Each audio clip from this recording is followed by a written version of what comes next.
Hello and welcome to Advancing Wisdom, the podcast where we grow together, one thought, one word, one bold step at a time.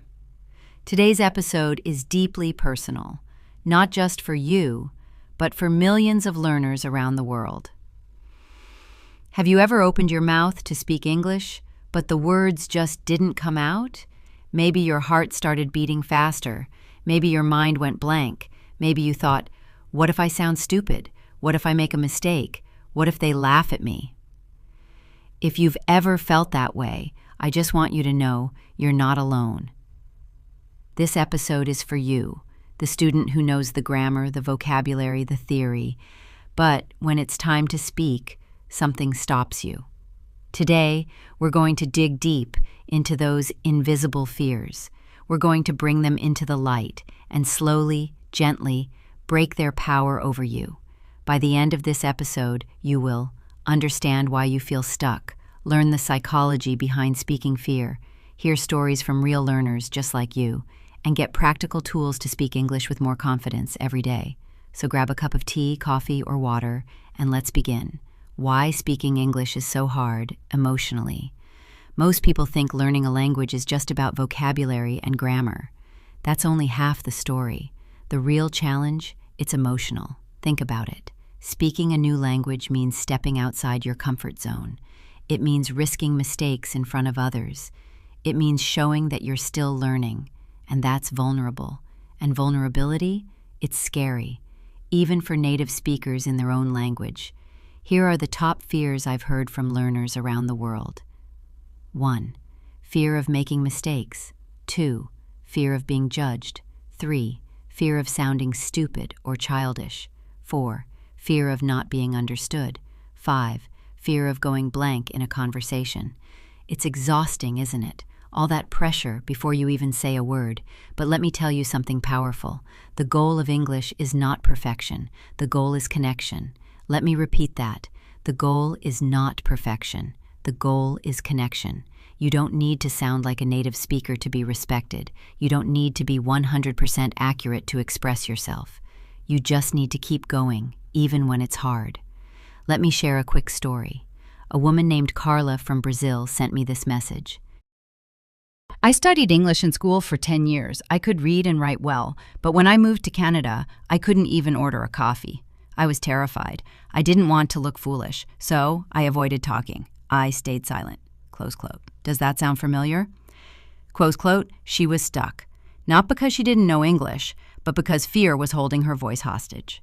The problem wasn't her mouth, it was the story in her mind. Once we started changing that inner story, her confidence grew. She started speaking slowly, then more often, then more naturally.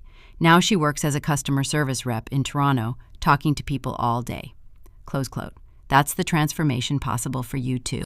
Let's explore what I call the 3 invisible walls that stop learners from speaking English confidently. These walls aren't physical, but they're very real, and they affect your mind, your body, and your voice.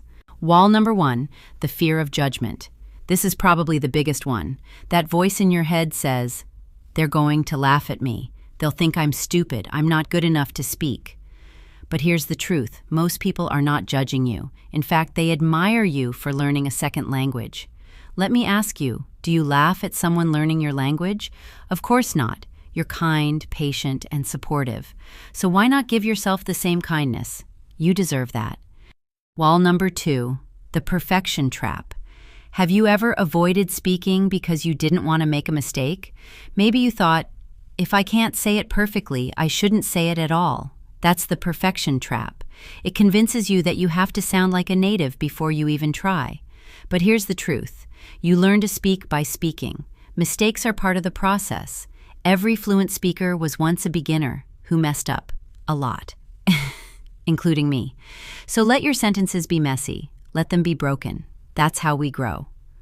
Wall number 3, the fear of silence. This one is subtle. Sometimes we're not afraid of speaking.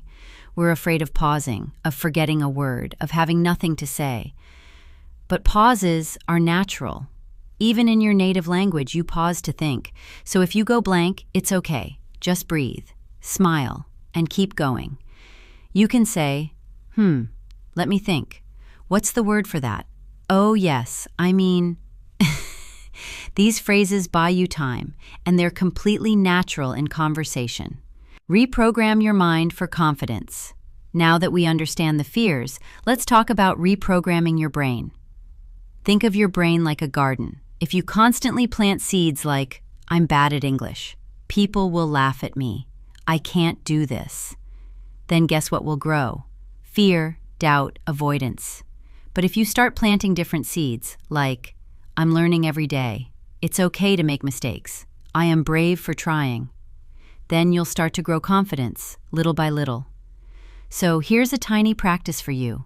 Every morning, say to yourself, I am allowed to make mistakes.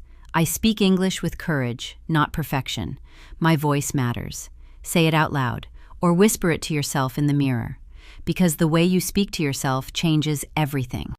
So now you're ready to break the fear and actually start speaking. You might ask, but how? Where do I even begin? Let me give you a few routines that are simple, low pressure, and surprisingly effective. 1. The 1-minute talk. Every morning, choose one topic and talk out loud for just 1 minute. It could be what you ate for breakfast, your plans for the day, a memory from your childhood, a random object on your table. The rule? Don't stop to correct yourself. Just keep talking. Even if your grammar is messy, your brain is learning to think in English. And yes, you can talk to your cat or your coffee mug. It still counts. 2. Record yourself. Yes, really. This one feels awkward at first, but it's powerful.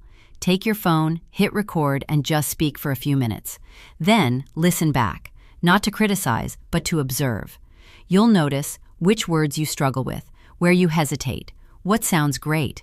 Over time, you'll hear your progress, and that's very motivating. 3. Shadowing a native speaker. This is one of my favorites. Choose a short clip, maybe from a podcast, a movie, or a YouTube video. Then play a sentence, pause, and repeat it aloud, mimicking the rhythm, tone, and speed. It's like singing along, but for speech. It trains your pronunciation, fluency, and listening all at once. Just 5 minutes a day can make a big difference. 4. Speak what you see. Wherever you are, try this little game. Look around and describe what you see, in English. There's a boy in a red shirt crossing the street. I see 3 trees. One of them has yellow leaves. My coffee is cold now. I forgot to drink it. You're training your brain to think in English, not just translate from your native language. And it works even if you're just talking to yourself.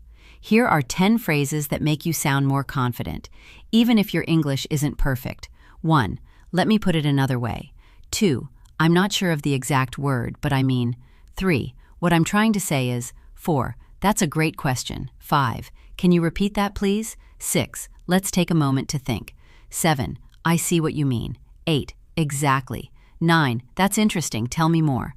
10. Here's how I see it. Feel. These phrases keep the conversation flowing and give you time to think. Use them often. Now let's make it real. You don't need to travel abroad to practice English. You can do it right where you are. Here's how. At the grocery store. Practice naming items in English. Text a friend. Send short English messages or voice notes. Watch a show. Pause and repeat interesting lines.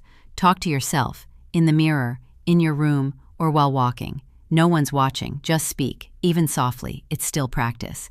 And if you have access to online language partners or tutors, use it. Even once a week can boost your confidence. Listener stories from fear to fluency. You're not alone in this journey. So many learners around the world have gone from fear to fluency, just like you will. Let me share a few real stories that might sound familiar. Story 1. Amina from Morocco. Amina always got good grades in English at school, but whenever she tried to speak, she froze. She was terrified of making mistakes, especially in front of native speakers. Then she tried something simple. She started reading Harry Potter out loud to herself. Every day, just 10 minutes. At first she stumbled over every sentence, but within weeks her rhythm improved.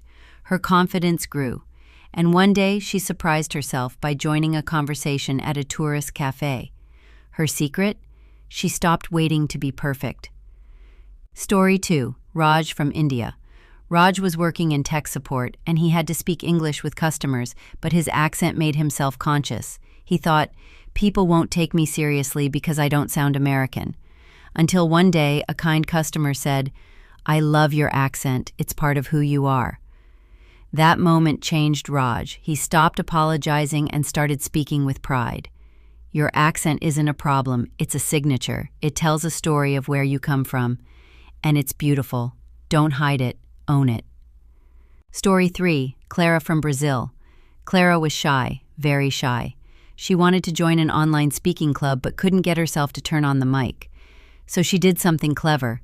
She became the note-taker. She typed her thoughts in English, listened closely, and slowly gained confidence. One day, she finally unmuted herself and spoke. Her voice trembled, but everyone clapped. That first sentence changed her life. Smiling, now she runs her own English group, helping others speak for the first time. Why you don't need perfect English. Let me tell you something that many learners forget. You do not need perfect grammar or native-like vocabulary to be a great speaker. Think about it. Some of the most inspiring speakers in the world speak with mistakes, pauses, accents, but they speak with passion, clarity, confidence. You don't need to be perfect.